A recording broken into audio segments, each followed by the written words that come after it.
As you can see in the last video to this one, how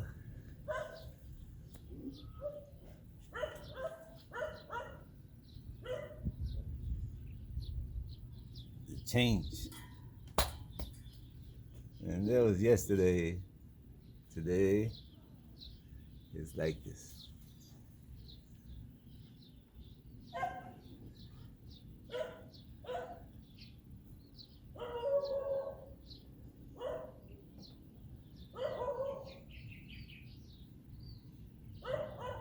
To me, the view of that mountain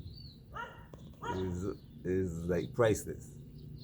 And if you see the view from there, looking down to the ocean, oh my, it is ugh, that view from the mountain looking down this way is also priceless. Can't see the mountain on this side because it's, well, yes, you can see a little bit of it. Clouds are, if you look right there between the two poles, the smaller pole, you can see that light on the mountain. But going around, there it is again, higher still. And we can go around this way and see more of it. That's the way I walk during the day. From that side, I take video of the mountain. That's in my video. The mountain in my video is from this side over here, behind the trees. And as you get closer, it's just stupendous.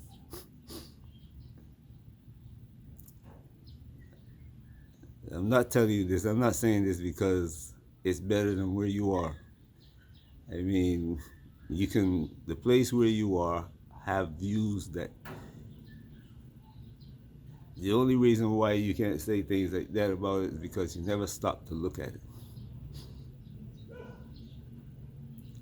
Never stop to look at it. When you build a house, build a small house with a deck.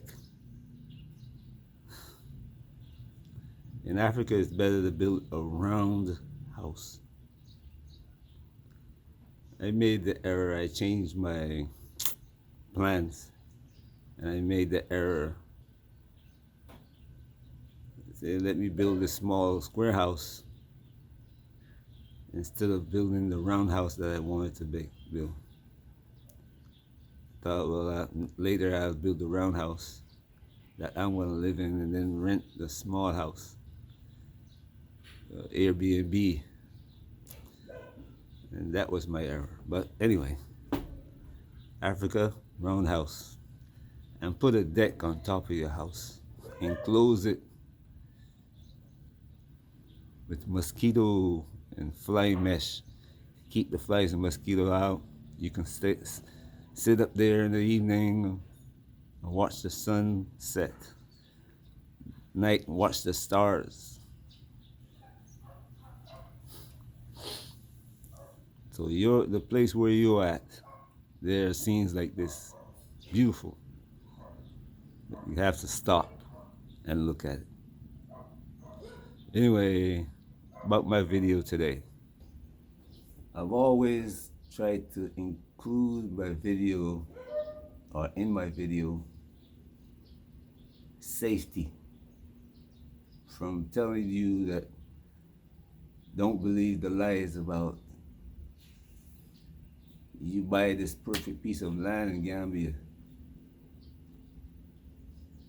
send your money to somebody who you don't know, never been to Gambia. And when you get there, the place where you bought the land, to get into it, you gotta drive through a foot of sand, your car gets stuck. And if you don't know how to drive, I don't mean driving on the pavement in the US. You steer in your car in the US. The roads there are made to keep you safe. I am not kidding you. The roads are made to keep you safe. That's the roads in the US are made. In Africa, there are no roads like that. None. Period. Even the pavement. And I pointed out some of that in my videos about the OIC road and got a pushback from the so-called engineer he learned in Canada. Yeah, you learned in Canada, but when you came to Gambia, you're dealing with people who they put aside 50 million to build a road, and when they hand you the money to build it, it's only 10. And you saying, I can't build that road because I know it's going to be unsafe. You build it, and you got to take your 8. So you're left with 2 to build it.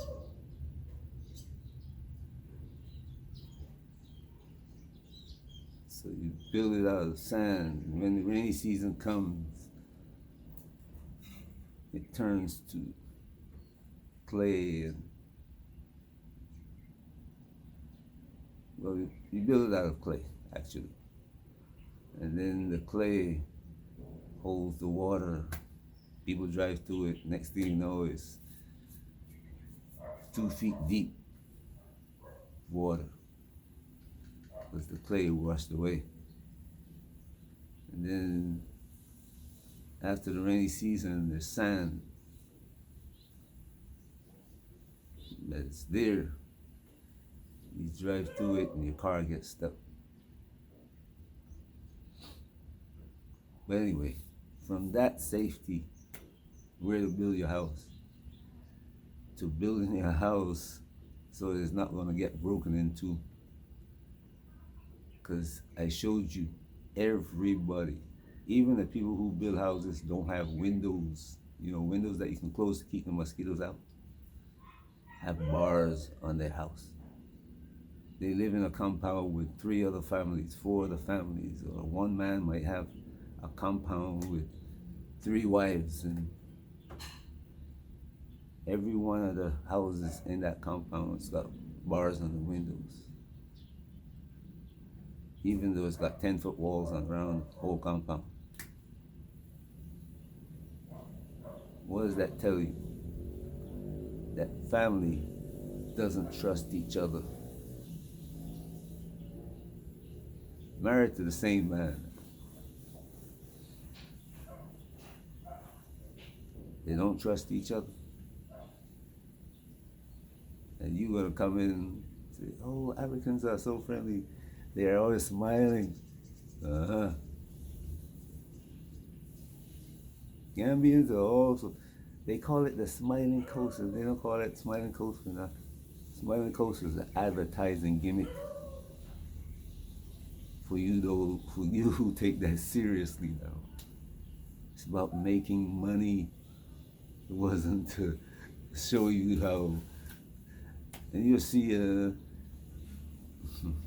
I'm not going to go there this time, but that's what it is.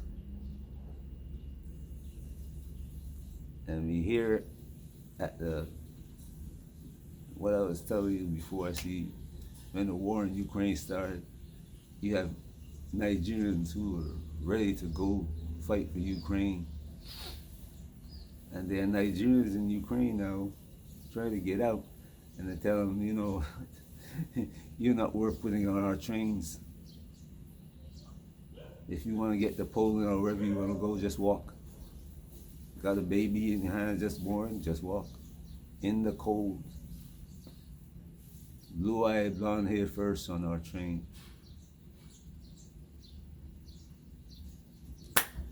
But they don't have enough sense to see it. See, they saw it before the conflagration started. They saw it before.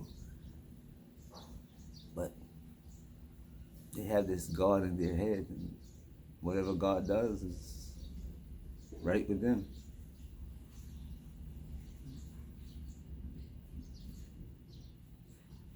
You now come into Africa, a accustomed to living to relative safety in America. Yes, safety. In England, yes, safety.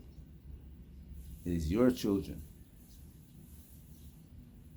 our children in the West, causing the problem in the areas where we live. Except for the Caucasian policeman who wants to put a notch on his gun so he can brag with his fellow Caucasian. He got made a kill. The problem is us. Now, you are leaving that situation, going into Africa, not knowing anything about your surroundings, because the only thing that you saw about Africa is, yeah, a house costs $600 a month, a year. 6,000 a year, sorry. Cost 6,000 a year, this huge house. It's got a pool, and that's what you make videos about. You going down to Senegambia, the food. You're going to the beach. Today I'm at the beach, Sonny, but you don't showing the people the real Gambia, the real Lagos, the real Cameroon, the real Liberia, Senegal. You're not showing them the real. Some of you made videos walking down the street, but that's just showing the outside, the buildings don't hurt people. The buildings are built to house people. You're not showing them the people, the real actions of the people, not the one who, when you walk up to them, is going to smile. The supermarket smile now. Not the supermarket smile. It's a transaction between you and somebody who wants your money. And I promise you, if you stick with that person long enough and you watch them carefully, not just let it pass over your head, you will see that that's the case. The money is what's their aim, not your friendship.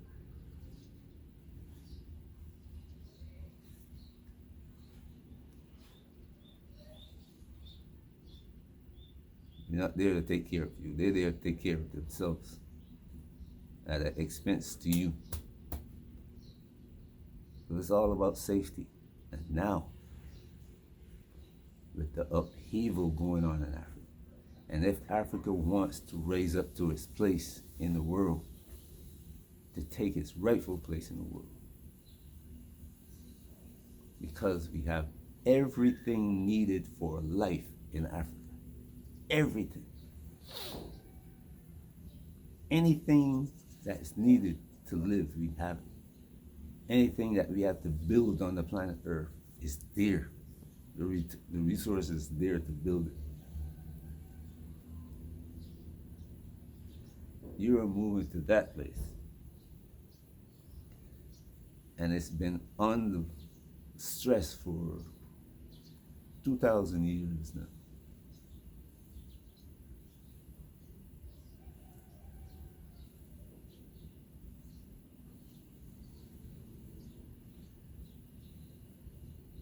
And it was under stress even before the Caucasian came into Africa.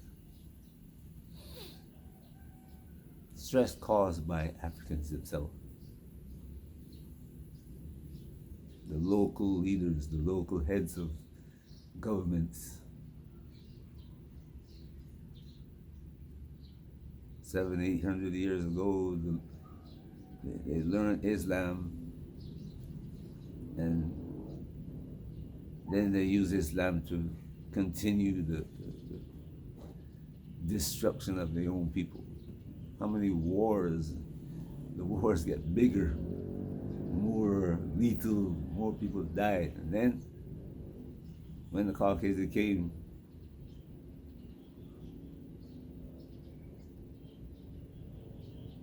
they went to war not to fight for territory, but to fight for the human, the people. Like my family, full of, from many in Nigeria.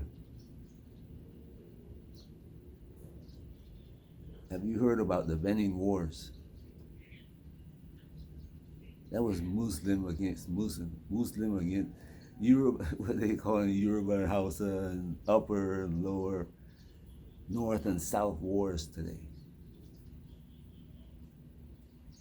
Sold to the British by whoever captured our family. And if you know, if I told you about my family, you understand why. It was infighting, even between families, for rulership of those resources. My family ended up on the losing side of one of those on a British ship on the way to Barbados.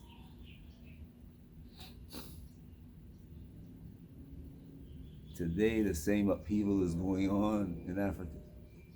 It has to be that way.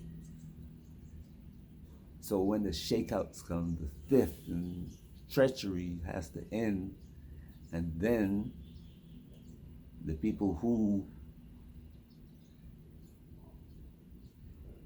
overcome the foolishness that you see going on with the leaders stealing the resources and giving the resources to their friends in Europe and America.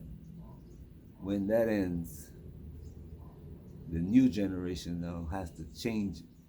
Instead of us sinking like we did through slavery, and today we'd be rising, because now these people are going to say, we got to support our people. We got to build medical facilities, educational facilities, manufacturing facilities. The young people have to do that. The old men that you see stealing has to go. But in the meantime, it's going to be an unsafe environment, because people are going to be starving, needing food. They don't grow food. They have to find money to buy the things that they want. And the leaders are taking their money from them. The little money that they have, the leaders are stealing from them. You got policemen standing on the road, blocking the road, taking money from people who are trying to make a small living. They call them policemen.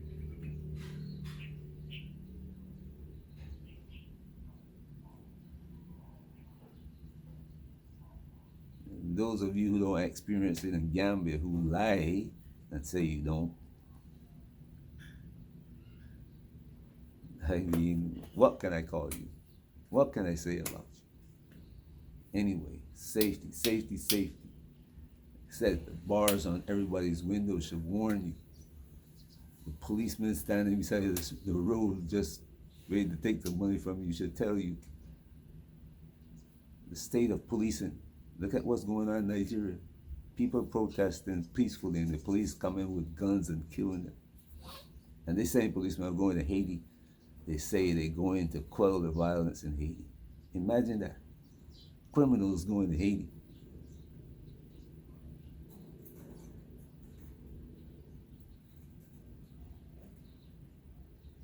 Just think about that now.